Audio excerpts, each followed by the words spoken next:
Luces extrañas. Sensación de vacíos de tiempo. Recuerdos de seres extraterrestres. Los raptos por parte de extraterrestres son uno de los fenómenos más desconcertantes del siglo XX. A veces se les llama encuentros en la cuarta fase. Y se dice que ocurren cuando alienígenas trasladan humanos a un ovni. Durante los últimos 30 años ha habido cientos y cientos de sucesos que piden a gritos una explicación.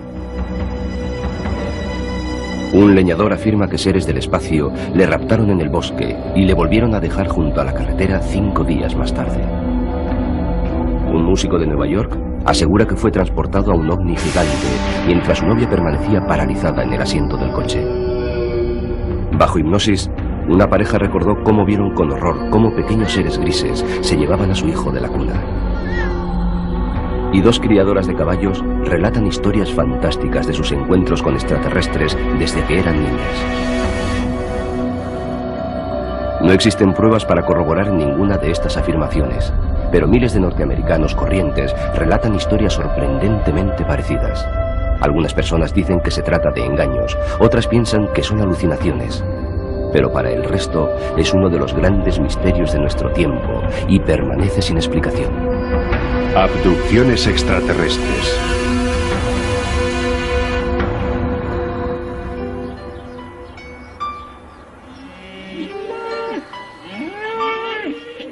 Uno de los casos más famosos y controvertidos ocurrió cerca de Snowflake, Arizona, el 5 de noviembre de 1975, en una época en la que había pocos casos declarados de rapto por extraterrestres. La vida del leñador Travis Walton jamás volvería a ser la misma. Esta es su historia. Había sido una jornada larga y dura. Acabábamos de terminar el trabajo. Estaba cansado y deseando ponerme en camino a casa. La cuadrilla había trabajado hasta después de la puesta del sol, con la esperanza de completar antes de la primera nevada el trabajo que su jefe, Mike Rogers, había contratado. Travis, Mike y 5 leñadores más subieron en la camioneta. Regresaban en ella a la ciudad cuando, según cuentan, sucedió algo muy extraño. Lo vimos nada más pasar los árboles que estaban entre nosotros y aquella cosa. Flotaba en el aire a menos de 30 metros de distancia. Fue... no sé cómo decirlo. Rebasamos los árboles y allí estaba. Ver aquello te dejaba atontado. Él fue el único en salir de la camioneta. Yo no tenía intención de salir. Al principio me comporté como un fanfarrón. Pensaba que aquello se iba a marchar antes de que me acercara. Pero cuanto más me acercaba, más comprendía que no se iba a mover. Empecé a pensar que aquello no era una buena idea. Le grité para que regresara. ¿Qué demonios haces? Aquello parecía peligroso. Decidí que lo mejor era irme de allí corriendo. Me giré y algo me golpeó. Salió algo del fondo de aquella cosa y le golpeó en la cabeza y en la zona del pecho. Era algo parecido a una explosión de luz. No sé lo que sucedió después. Perdí por completo el sentido. A sus compañeros les entró el pánico y huyeron dejando a Travis inmóvil en el suelo. Cuando regresaron algunos minutos más tarde, la nave extraterrestre había desaparecido. Comenzaron a buscar a Travis. Éramos leñadores, tipos duros, o al menos eso pensábamos. Cuando bajamos de la camioneta nos juntamos en una piña frente a las luces del vehículo y comenzamos a buscar a Travis. Íbamos pegados unos a otros muertos de miedo. Yo tenía tanto miedo que sentía náuseas. No lograron encontrar a Travis. Al día siguiente, su historia apareció en todos los periódicos.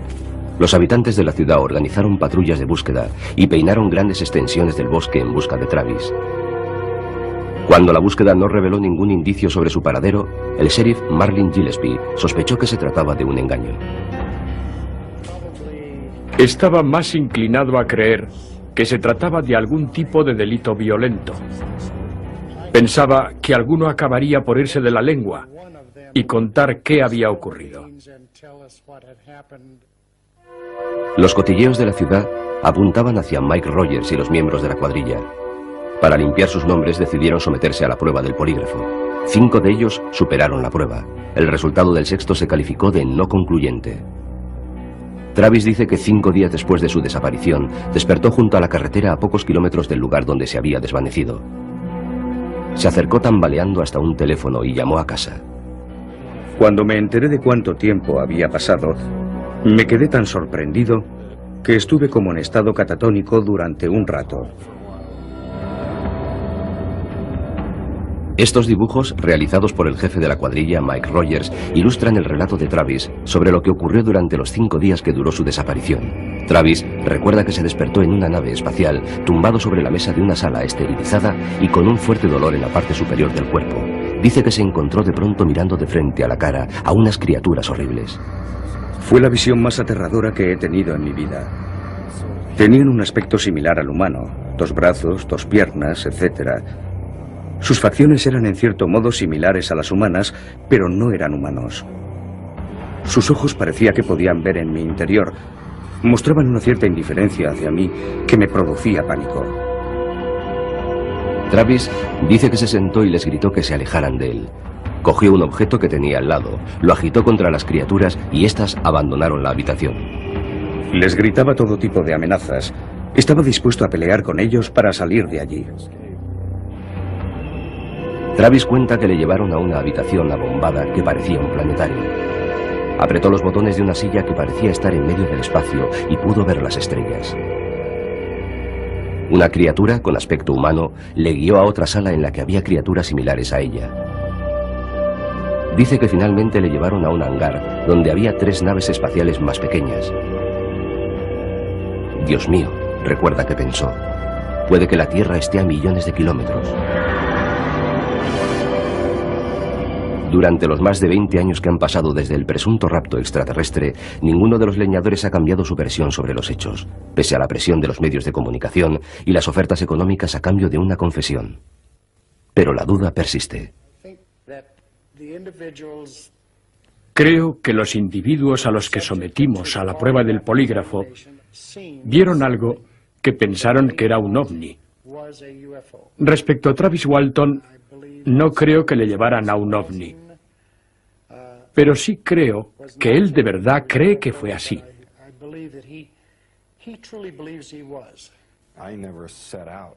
No empecé con esto para conseguir fama ni darme a conocer. Cuando regresé, la noticia se conocía en todo el mundo. El anonimato habría sido imposible. Me he limitado a reaccionar ante las reacciones de otras personas, a defenderme de las acusaciones que me hacían y a intentar aclarar los hechos. Un investigador científico del MIT, David Pritchard, organizó un foro de discusión científico sobre los raptos muchos años después del caso Walton. No está convencido de que estén probados los casos de abducciones extraterrestres. Es posible que sea cierto que esos casos se deban a la actuación de extraterrestres, pero solo lo creeré, y no hablo únicamente como científico, solo lo creeré de verdad si encuentro pruebas físicas de ello. El premio Nobel de Física Leon Lederman coincide con otros escépticos al afirmar que Travis preparó un elaborado engaño para conseguir dinero y fama. Inventarse una historia es lo más sencillo del mundo. Debemos ser escépticos en esos asuntos. ¿Por qué se inventa alguien una cosa así? Lo hace por dinero. Teniendo en cuenta todos los aspectos de la historia que hay que aceptar sin pruebas, es mucho más fácil creer que lo que el tipo busca es sacar dinero. Tengo que luchar contra el impacto emocional de la situación por la que he pasado, mientras me enfrento a personas irracionales y escépticas. Gente que se empeña en atacarme sin ni siquiera conocer los hechos. Pese a que la historia de Travis Walton fue llevada al cine en una película basada en su libro, Travis asegura haber sacado muy poco beneficio económico de su experiencia. El resultado financiero neto ha sido negativo. El resultado neto en mi vida ha sido negativo. No disfruto con la fama ni la notoriedad. Preferiría que no hubiera ocurrido. Travis sigue convencido de que su experiencia fue real. Al argumento de que no existen pruebas empíricas de que ocurriera, Travis responde que tampoco las hay de que no ocurriera.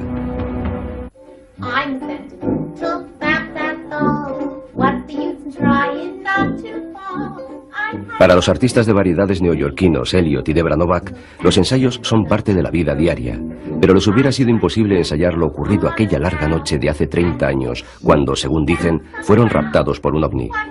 Están comenzando a aceptar todas las implicaciones de su historia, unas veces con temor y otras con asombro. Recuerdo que pensaba, si quieren llevarnos, vayámonos con ellos. Guardo una memoria clara de lo ocurrido, porque me sentí decepcionado cuando terminó.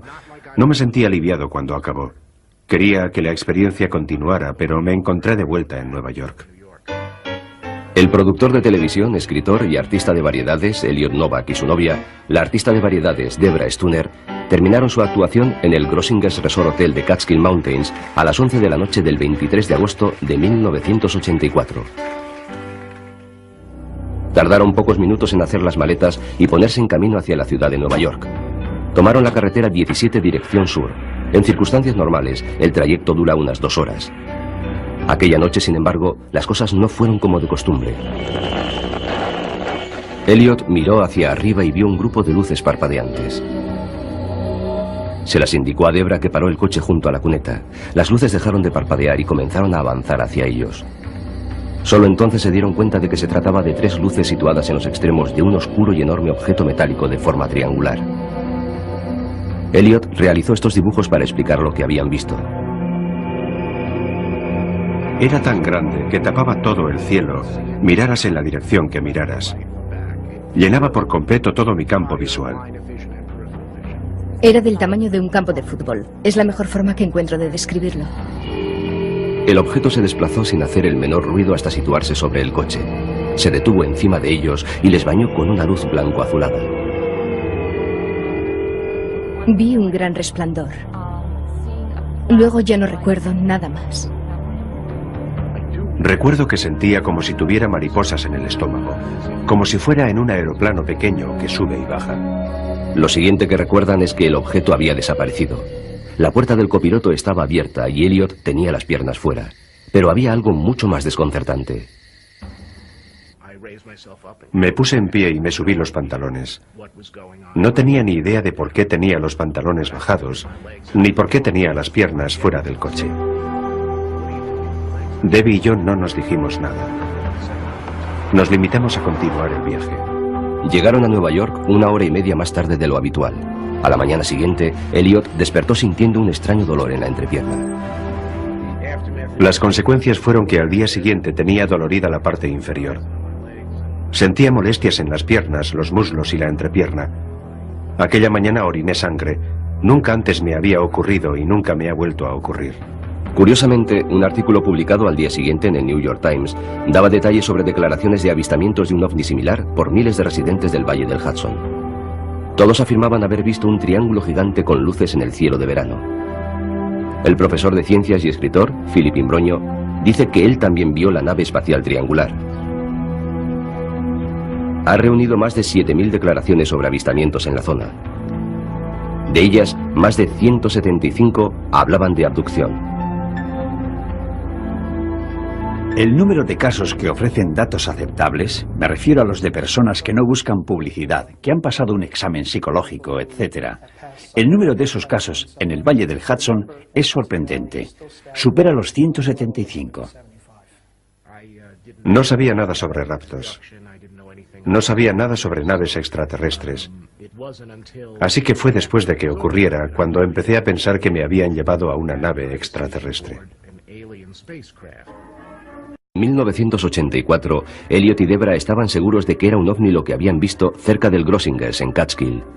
Pero hasta febrero de 1997, 13 años más tarde, no empezaron a pensar en la posibilidad de formar parte de aquellos que habían sido secuestrados en el Valle del Hudson. Todo comenzó cuando un amigo entregó a Debra un ejemplar de Vacíos de tiempo, escrito por el investigador del fenómeno ovni, Bud Hopkins. Empecé a leerlo y ya no pude parar. Pasé la noche despierta leyendo. Encontré muchas similitudes con cosas que habían sucedido en mi vida, no solo la experiencia de Grossinger, sino muchas otras cosas. Hopkins, que desde 1975 ha investigado más de 600 casos de abducción, accedió a ayudarle sugiriendo la hipnosis para hacer aflorar experiencias que puede que ocultaran en su inconsciente. Cuando trabajas con alguien que tiene estas experiencias o que las ha tenido en algún momento de su vida, sabes que hay un grupo central de experiencias, muchas de las cuales no pueden recordar de forma consciente. Hopkins no es psicoanalista. pero ha consultado con psicólogos y psiquiatras y ha dado conferencias ante cientos de profesionales de la salud mental interesados en encontrar un medio para estudiar los casos de abducciones por extraterrestres. Hopkins trabajó 7 años como aprendiz de hipnotizador antes de ocuparse por su cuenta de personas que pensaban que podían haber sido secuestradas por extraterrestres. En febrero de 1977, Elliot Novak se sometió a una sesión de hipnosis en el despacho de Hopkins. El vídeo de la sesión muestra a Elliot recordando encontrarse sobre una mesa de metal en una habitación fría rodeado de figuras misteriosas. ¿Hay alguna parte del cuerpo donde sientas el cosquilleo de forma más intensa o es igual por todas partes? Es solo en la entrepierna, como si la zona se hubiera quedado dormida.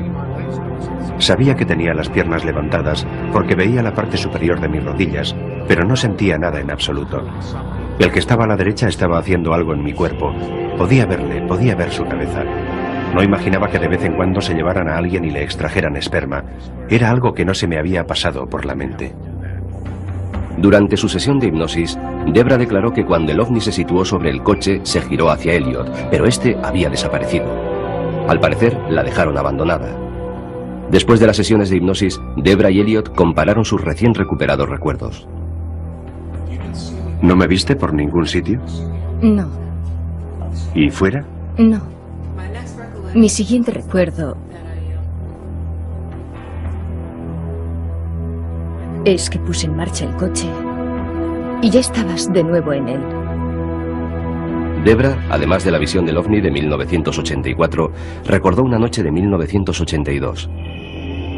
Recordó que estaba tumbada en la cama muerta de miedo, mientras una extraña luz llenó la habitación.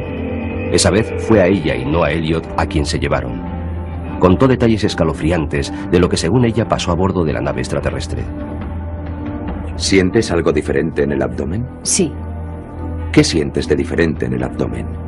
Descríbemelo. Sucedió hace mucho tiempo. No va a pasar nada. Voy a poner mis manos sobre tu cabeza. Tranquilízate. Tienen una... ¿Qué tienen? Habla con claridad. una aguja. Una aguja. ¿Una aguja?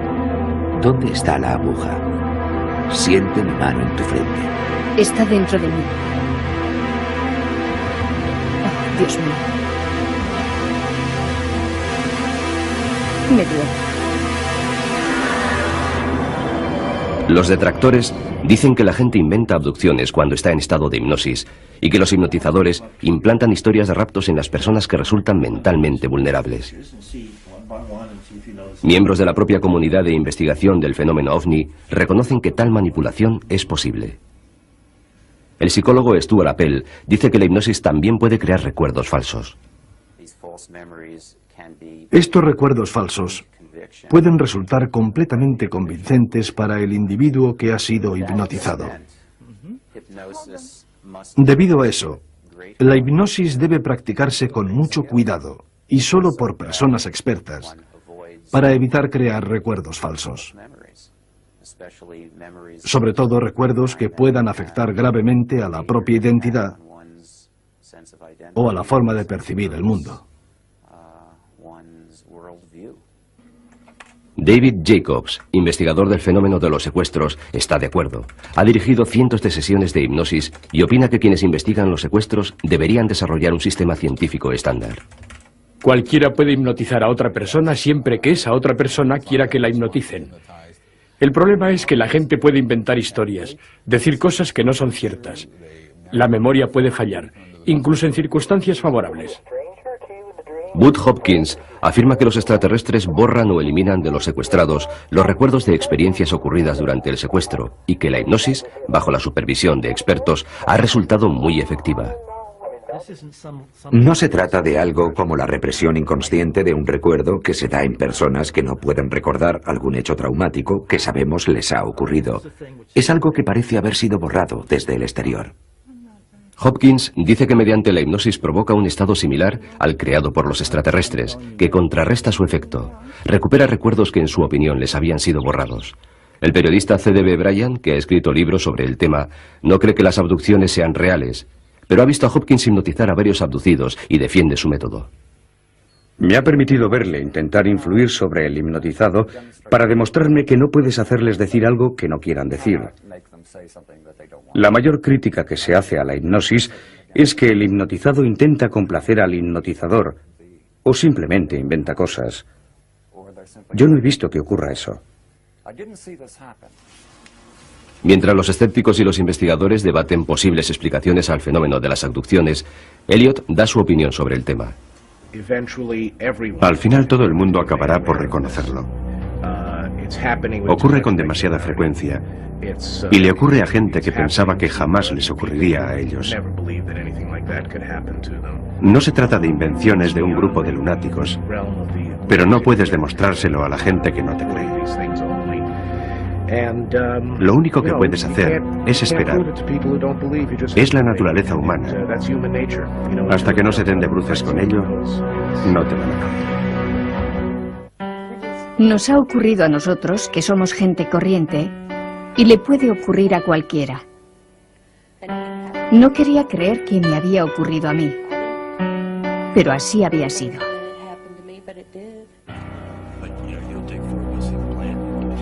Joyce Arens y su familia piensan que lo que les ocurrió no fue un incidente aislado. Un estudio sumamente controvertido dirigido por Roger Paul sugiere que cientos de miles, quizá millones de norteamericanos tienen recuerdos que denotan que pueden haber sido abducidos por extraterrestres. Los investigadores del fenómeno creen que estos secuestros se producen generación tras generación, tal como asegura esta familia de West Plains, Missouri. Su historia comienza una noche de otoño de 1976 en la supuesta seguridad del hogar. Recuerdo que estaba tumbado, descansando. Abrí los ojos y vi en el techo una luz roja brillante. Era algo parecido a una aurora boreal. Dan y Joyce cuentan que salvo por la extraña luz, que dicen tenía entre metro y medio de diámetro, la habitación estaba a oscuras.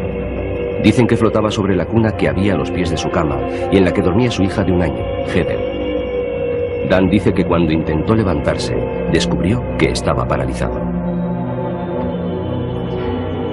Es la sensación más aterradora que he sentido en mi vida. No podía moverme. Le gritaba que me ayudara porque no podía moverme. No sabía que él también estaba paralizado. Cuando por fin pudimos sentarnos en la cama, pregunté, ¿qué demonios ha sido eso? El incidente pareció durar tan solo un instante. La niña estaba en la cuna con aspecto aturdido pero ilesa. Dan y Joyce pensaron que habían compartido una pesadilla. Lo pensaron hasta 1992, 16 años después. Dan, técnico informático, estaba al teclado del ordenador cuando de pronto le entró el pánico. Pensé que se trataba de un ataque al corazón. Empecé a sudar y me silbaban los oídos. Sentía mucha presión en la cabeza. Dan acudió de inmediato a un hospital, donde los médicos le examinaron y le hicieron radiografías. A la vista de los resultados, diagnosticaron que Dan sufría un ataque de ansiedad y le enviaron de vuelta a casa. Pero los síntomas persistían. Era terrible verle en aquel estado. Estaba tan asustado que no podía salir de casa. Tras 6 semanas de terror continuo, Dan se sentó frente al televisor intentando relajarse. Emitían una película que trataba sobre abducciones. Dan sintió como una revelación. Hay un momento en la película en que esa pequeña criatura, o lo que sea, se asoma por la puerta. Estaba todo oscuro y no se veían más que sombras. Al verlo, mi corazón comenzó a acelerarse y volvieron de golpe todos los síntomas. Dan se preguntó si su ansiedad podría estar relacionada con el tema de la película. Más tarde, en otro programa televisivo sobre secuestros por extraterrestres, vio una entrevista con John Carpenter, director nacional de investigación de abducciones para la Mutual OVNI Network. Dan contactó de inmediato con Carpenter para que le ayudara. En aquella época sufría un ataque de pánico. Tenía pesadillas y visiones de esos seres, pero no entendía lo que pasaba. Necesitaba ayuda. Dan accedió a grabar una sesión de hipnosis dirigida por Carpenter. Durante la sesión, revivió la famosa noche de 1976, la noche en que vio la luz sobre la cuna de su hija. Esta vez, en estado de hipnosis, recordó más cosas. Se recordó encogido en la esquina de la cama, viendo cómo un ser extraterrestre se llevaba a su hija Heather de la cuna. Se acercó a la cuna. ¿Se acercó a la cuna? La sacó de la cuna. No me puedo mover. No te puedes mover. No tienes control sobre lo que está ocurriendo, ¿verdad? No.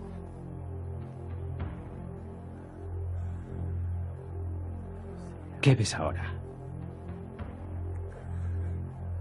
Se la lleva. Se la lleva. En su sesión de hipnosis, Joyce, la esposa de Dan, recordó los mismos sucesos. Ambos dijeron que se los llevaron pequeños seres y que toda la familia flotaba dentro de una nave espacial. No quería que le pasara algo así a mi hija. No supe hasta más tarde lo que había ocurrido. Cuando se la llevaron, no pude hacer nada por evitarlo. Heather tiene ahora 22 años y está casada. Recuerda varios secuestros durante la niñez, en los que se vio obligada a practicar juegos telepáticos con los extraterrestres. ¿En qué consiste el juego? Si elijo el correcto, me dejará ir.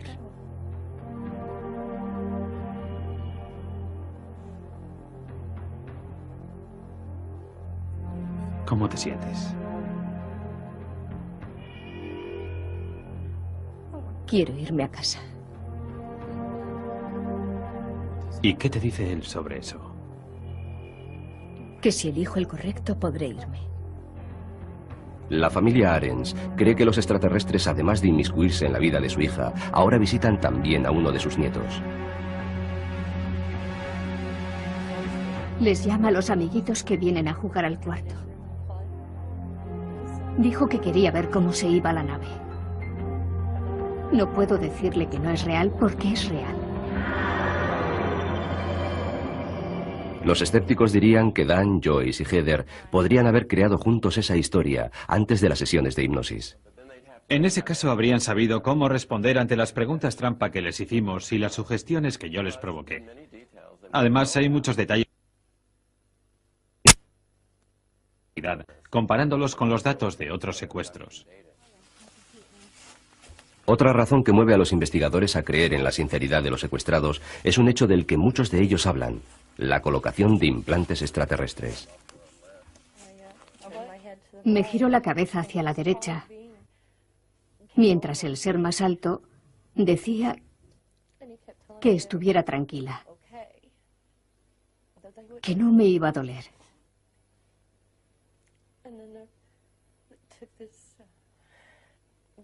Cogió una aguja muy larga y me la metió por la nariz. Cerré los ojos, oí un chasquido y sentí una gran sensación de calma. Se ha recuperado alguno de estos supuestos implantes. El científico del MIT, David Pritchard, ha examinado la composición de uno de esos denominados implantes en el laboratorio y asegura que no hay ninguna prueba física de actividad extraterrestre. Si no encontramos pruebas físicas, y no las hemos encontrado, habrá que incluir esto en la misma categoría que las hadas, los elfos e historias que relata gente que ha estado al borde de la muerte. Si no, volveremos a los días en que los hombres medicina dirigían la sociedad. Con la ayuda de la hipnosis, Dan logró superar la ansiedad y volver al trabajo. Lo que antes le parecía de fuera de este mundo, forma ahora parte de su vida diaria.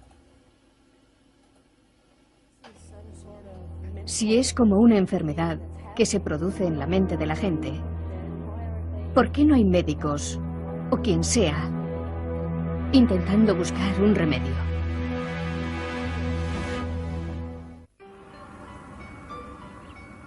Dos mujeres de Virginia cuentan increíbles historias de secuestros que comenzaron hace más de 40 años.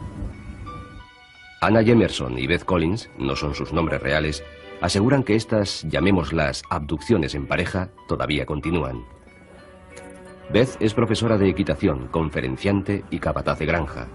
Trabaja para Anna, propietaria de un rancho dedicado a la cría de caballos y asesora del Servicio Forestal de Estados Unidos. No estoy segura de cuántas experiencias he compartido con Anna. Puede que hayan sido 30 o 40. Y comenzaron cuando éramos niñas. Una noche de diciembre de 1991, Beth se dirigía al rancho de Anna en el que residía y daba clases de equitación. Había recorrido muchas veces aquel camino sin que ocurriera nada de particular, y no parecía que aquel viaje fuera a ser diferente. Pero lo fue. Vi luces en el cielo. Pensé que era un avión que tenía problemas, aunque las luces ni se acercaban ni se alejaban. Parecían estar suspendidas. Llevada por la curiosidad, Beth paró el coche y salió. Las luces brillaban sobre ella con una intensidad fantasmagórica. Beth logró entrever lo que parecía el fuselaje de un avión o helicóptero. Lo que le sorprendió fue que no había ningún sonido, solo silencio. Eran unas luces muy extrañas. Y no podía entender por qué me resultaban familiares. Deseaba salir de allí corriendo, pero estaba como paralizada. Tenía que verlas. En un abrir y cerrar de ojos, me vi rodeada por una claridad que parecía desprenderse de las luces del cielo, que en ese momento estaban ya muy cerca de mí. No tardaron más que un instante en desaparecer. Cuando Beth volvió a ponerse en camino, había pasado una hora. Notó que los lóbulos de las orejas estaban inflamados y sangrando, y que tenía los pendientes al revés. Beth dice que supuso que había sufrido una crisis nerviosa. Desesperada, buscó ayuda en su amiga y patrona Anna Jamerson. Mi primera reacción fue pensar que estaba trabajando demasiado. Pensé que si se tomaba unas vacaciones se iba a recuperar y todo volvería a la normalidad. Pero las cosas no volvieron a la normalidad. Una noche que regresaba a casa tras una cita de negocios, volvieron a repetirse las luces y la pérdida de noción del tiempo.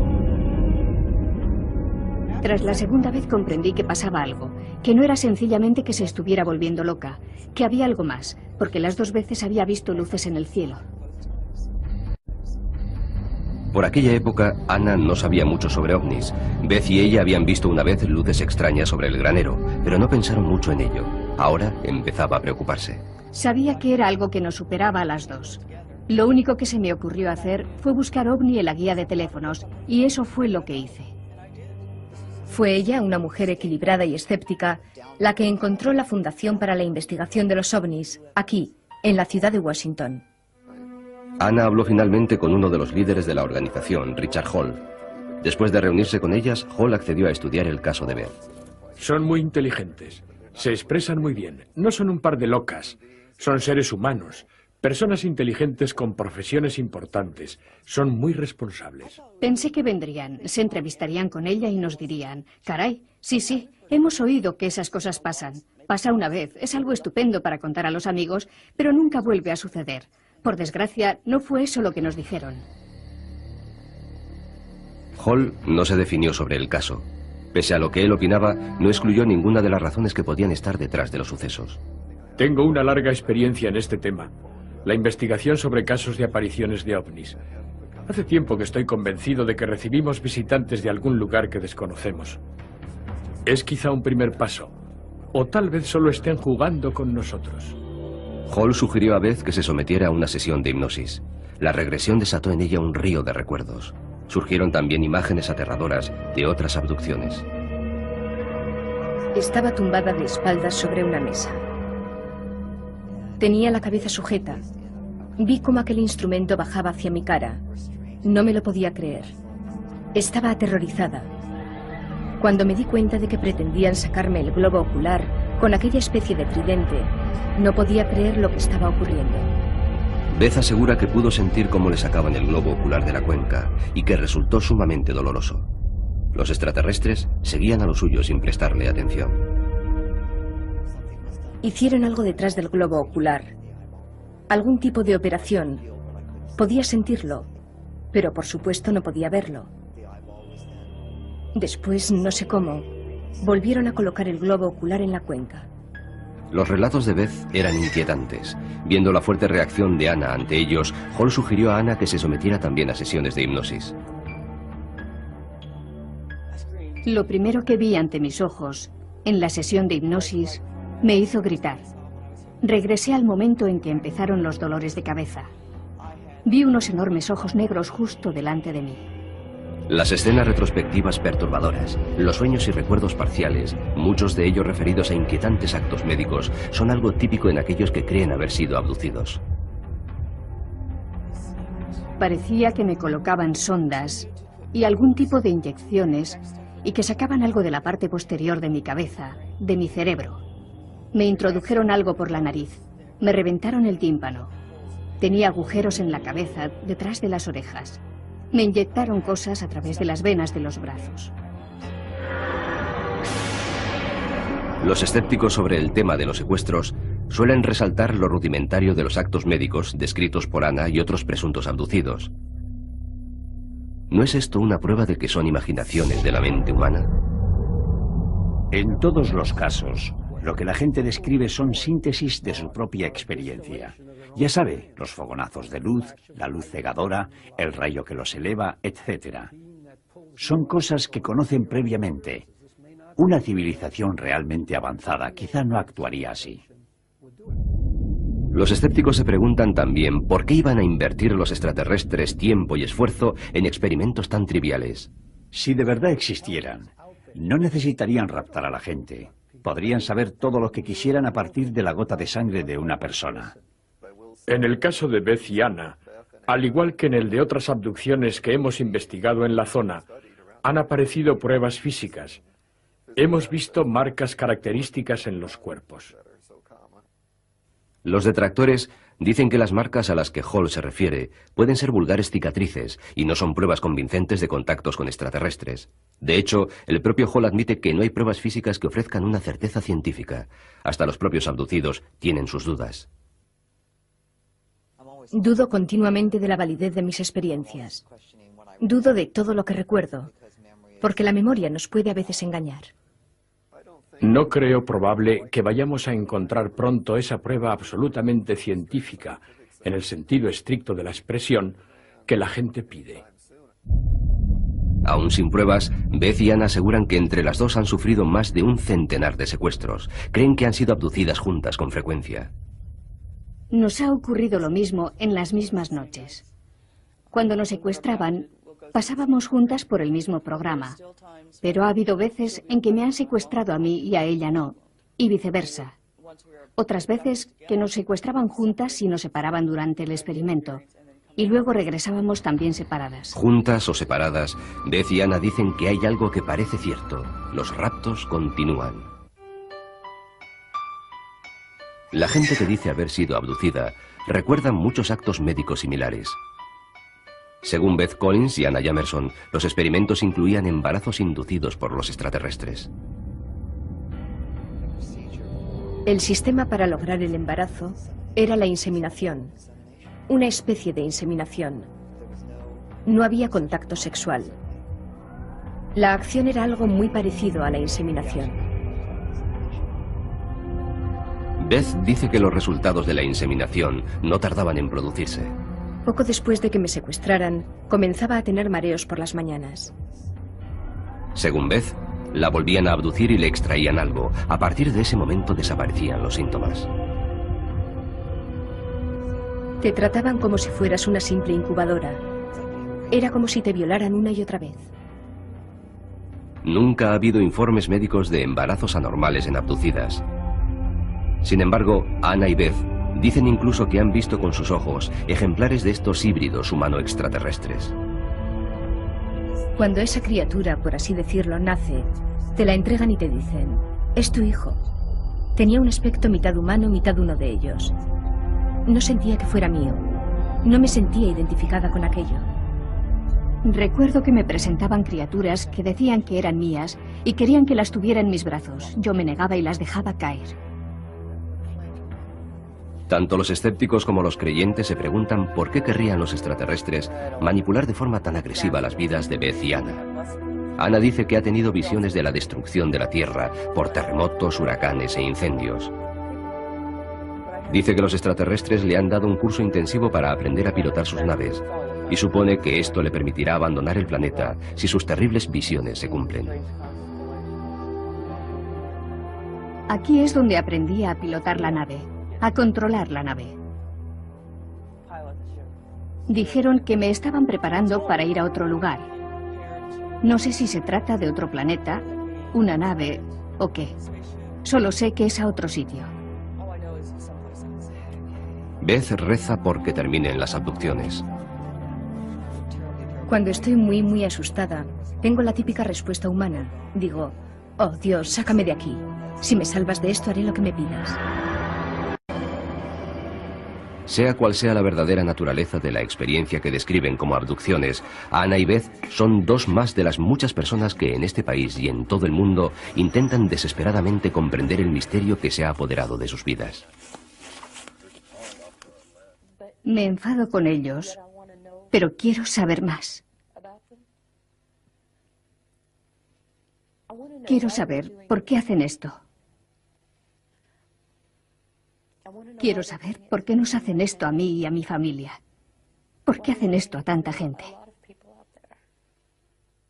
Creo que es más lo que podemos aprender de ellos que lo que debemos temer de ellos. Además, ¿qué vamos a hacer? ¿Escondernos en una cueva y confiar en que no vengan a buscarnos? Incluso aquellos que no tienen relación directa con las abducciones pueden verse atrapados por el misterio. Se sienten tentados por el presentimiento de una realidad nueva. Después de 2 años inmerso en un asunto como este, te sientes tremendamente afectado. Casi todos los días, cuando estoy en la calle, miro hacia arriba deseando que esa luz que veo no sea un avión o la luna. Muchos estudiosos del tema están convencidos de que las abducciones tienen que ser reales, no tienen la menor duda. La gente desaparece sin dejar rastro. Se avisa a la policía, se organizan patrullas de búsqueda, las madres gritan angustiadas ¿dónde está mi hijo? Todo esto forma parte del fenómeno de las abducciones. Además, la gente regresa con marcas en el cuerpo, con cicatrices en el cuerpo que no tenían el día anterior o una hora antes. Los científicos que han estudiado el fenómeno de las abducciones no están convencidos de que sean reales, dudan de muchas de las pruebas. Muchos de esos sujetos presuntamente abducidos presentan cicatrices extrañas, pero en la mayoría de los casos no recuerdan el origen de dichas cicatrices. Otros hablan de implantes, pero cuando se ha extraído alguno de esos implantes, no ha aparecido nada inusual. Considerando la falta de pruebas, aquellos que afirman que los extraterrestres son reales y que hay muchas pruebas físicas de ello, no quieren enfrentarse a los hechos. Se comportan de forma muy irresponsable. Dejando a un lado la naturaleza de las pruebas, el fenómeno de las abducciones desafía la explicación dada tanto por los creyentes como por los escépticos. Por ejemplo, pruebas psicológicas y médicas han demostrado que las personas que dicen haber sido abducidas no son más propensas a las fantasías ni más sugestionables que el resto de las personas. Tampoco padecen más trastornos del sueño ni más problemas de personalidad múltiple. Así que no hay más remedio que regresar al punto del que partimos, los propios abducidos. Hay miles y miles de personas de todo el mundo que afirman haber sido abducidas por extraterrestres. Todas ellas son plenamente conscientes de que hacer una afirmación así es una locura.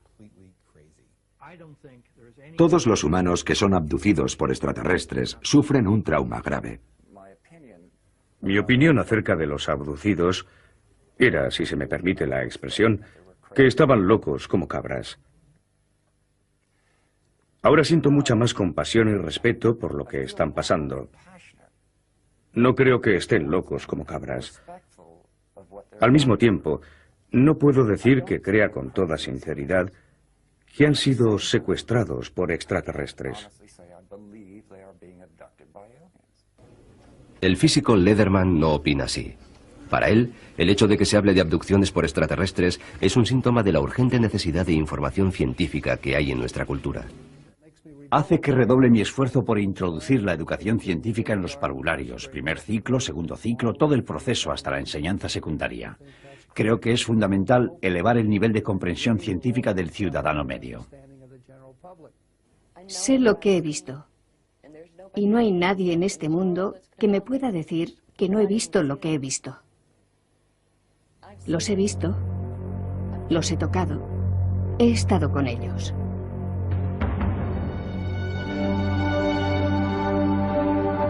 Existe gente que cree haber sido llevada a una realidad que no es la nuestra. Han viajado a un mundo que no podían comprender. Un mundo que sigue sin explicación.